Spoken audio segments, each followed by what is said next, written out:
And with that in mind, Colin Powell spent time here in San Diego throughout the years. And Fox 5's Misha DeBono is live for us downtown with reaction to his death today. Misha.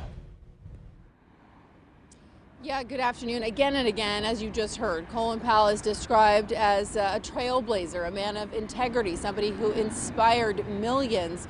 Our local elected officials, they reacted this morning, taking to social media and posting just things that they remember about someone who was so beloved and so respected. General Colin Powell was no stranger to San Diego. When he retired from the military in 1993, after a 35-year career, he penned his first autobiography, and he was here for the Republican National Convention in 1996, where he announced then-Senator Bob Dole's candidacy for president. For our local elected officials who knew him personally, like Representative Darrell Issa, the loss is profound. Taking to Twitter, Issa wrote, "Colin Powell, soldier, statesman, and strategist, lived an extraordinary life that paralleled the American experience.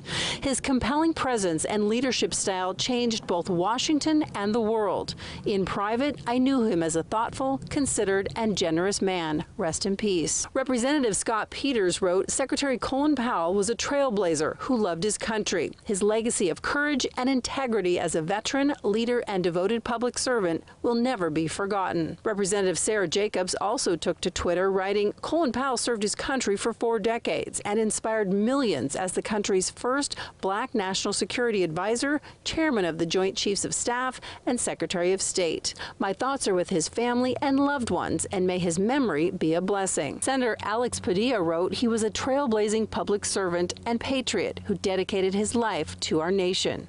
And finally, his contemporary, Senator Dianne Feinstein, issued a statement that reads in part, "He was truly a great statesman and a man of deep integrity.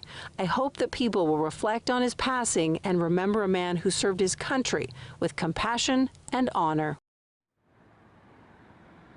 And actually, Colin Powell was slated to be here in San Diego in April of 2022 to take part in a summit. It's a gathering of thought leaders who, according to the website, are committed to making the world a better place. And Andrew and Maria, you might recall that Colin Powell and his wife Alma, when he first left the military in 1993, started a nonprofit with that same lofty goal in mind. So really just an incredible career, and someone who had just such an incredible impact on our world, not to be forgotten anytime soon. From along the Embarcadero, Misha DeBono, Fox 5 News.